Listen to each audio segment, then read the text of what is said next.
नमस्कार। आज हम बात करेंगे जन चेतना के कवि नागार्जुन पर। नागार्जुन और उनके विषय में जो विचार हैं उन पर हम थोड़ी सी चर्चा इस व्याख्यान में करने की कोशिश करेंगे। नागार्जुन प्रगतिशील चेतना के कवि हैं। हिंदी साहित्य में इनका संबंध प्रगतिवाद तथा जनवादी धारा से रहा है। जनवादी या प्रगतिवादी धारा है वो सामाजिक यथार्थवादी धारा है जिस पर मार्क्सवादी विचारधारा का अटूट प्रभाव रहा है, और इस विचारधारा के कारण ही नागार्जुन ने तत्कालीन राष्ट्रीय सामाजिक समस्याओं का यथार्थपूर्ण चित्रण अपने संपूर्ण साहित्य में किया है। डॉक्टर मैनेजर पांडे की माने तो उन्होंने लिखा है कि साहित्य तथा राजनीति में जो लोग सुविधाभोगी होते हैं उनकी भाषा हमेशा दुविधाग्रस्त रहती है। नागार्जुन की भाषा ऐसी नहीं है। उन्होंने व्यवस्था भोगियों तथा सुविधा भोगियों का जमकर विरोध अपने संपूर्ण साहित्य में किया है। नागार्जुन जन चेतना के कवि रहे हैं और जन सरोकारों पर आंखें मूंदकर कविता कैसे गढ़ी जाती है इसका उन्हें आभास ही नहीं था।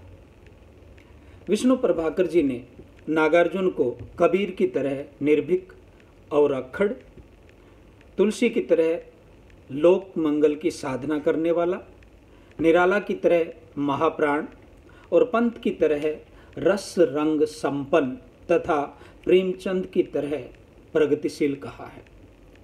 तकरीबन अपने पूर्ववर्ती जितने भी महत्वपूर्ण कवि हैं, विष्णु प्रभाकर जी ने महत्वपूर्ण साहित्यकार हैं, उन सब की जो प्रमुख विशेषताएं थी उन विशेषताओं का समाहार नागार्जुन के साहित्य में कर दिया है। जिस प्रकार 20वीं शताब्दी के प्रथम 4 दशकों में प्रेमचंद की प्रगतिशीलता उभर कर आई थी, ठीक उसी प्रकार नागार्जुन की प्रगतिशीलता के भी 3-4 दशक रहे और उन दशकों में उनकी प्रगतिशीलता की बेबाकी दिखी। प्रसिद्ध आलोचक डॉक्टर नामवर सिंह ने यह माना कि जिस प्रकार छायावाद में प्रख्यात रचनाकार निराला प्रसाद पंत की त्रयी थी, उसी प्रकार प्रगतिशील कवियों में केदारनाथ अग्रवाल, त्रिलोचन और नागार्जुन की भी त्रयी रही है। आधुनिक कवियों में नागार्जुन की तुलना भक्तिकालीन कवि कबीर से की गई है।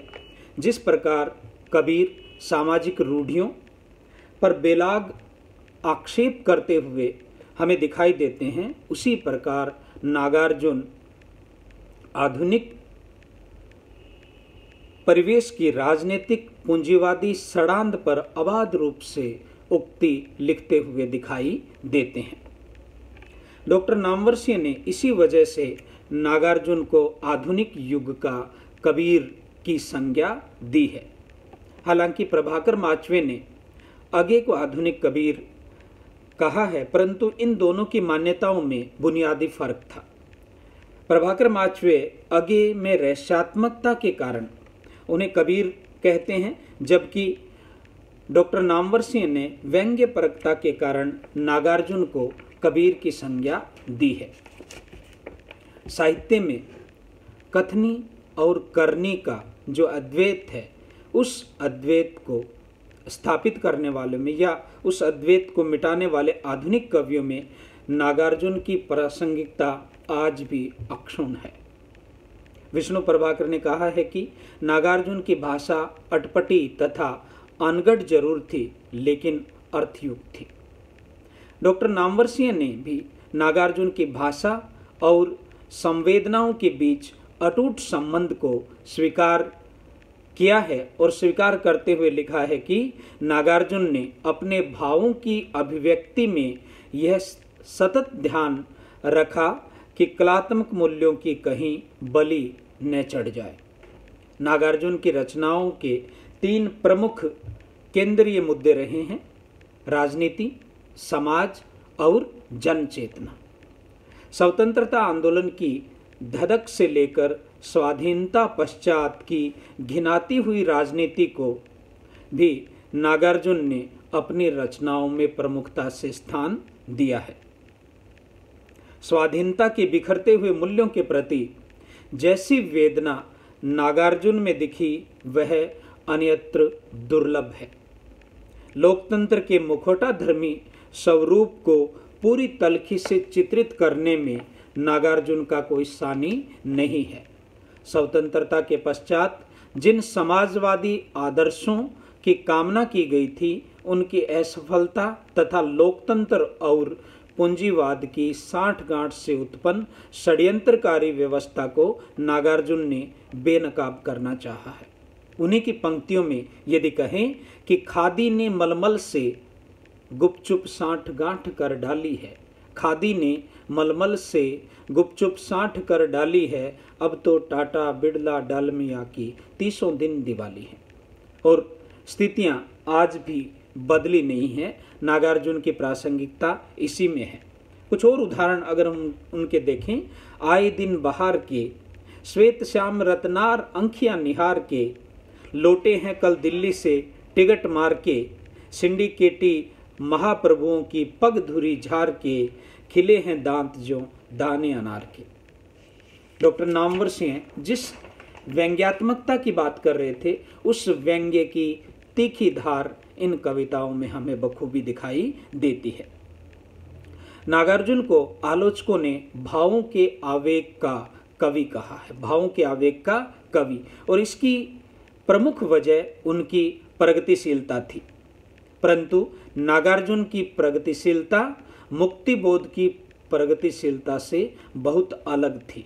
मुक्तिबोध ने जहां सैद्धांतिक और वैचारिक प्रगतिशीलता की चर्चा की, वहीं नागार्जुन का संबंध जीवन और समाज की समस्याओं को हुबहू डूबने और उन्हें फलक पर हुबहू उतार देने में रहा है। समकालीन समस्याओं की चर्चा में इस रचनाकार में अद्भुत प्रश्नाकुलता दिखाई देती है। सामयिक घटनाओं के चित्रण को लेकर आलोचकों ने इन पर व्यंग्य करते हुए कहा है कि नागार्जुन अखबारों के कतरन के रचनाकार रहे हैं। इनकी कविता अखबारों के कतरन की ही संग्रह रही है और इस आरोप को पूरी तरह से निराधार भी नहीं माना जा सकता, क्योंकि किसानों, मजदूरों और निम्न वर्ग के शोषण की दास्तान को ही इन्होंने अपनी कविता का प्रमुख आधार बनाया। ऐसे परिवेश में छायावादियों की तरह स्वच्छंदतावाद और कल्पनाशीलता की चर्चा को नागार्जुन ने मुनासिब नहीं माना।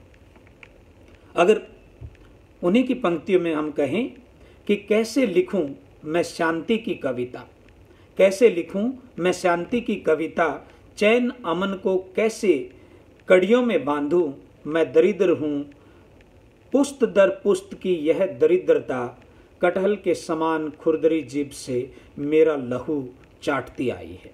मैं न अकेला, मुझ जैसे तो लाख लाख हैं, करोड़ है, और इन्हीं लाखों करोड़ों लोगों की जो पीड़ा है उस पीड़ा की अभिव्यक्ति नागार्जुन की कविताओं में हमें मिलती है। धन्यवाद।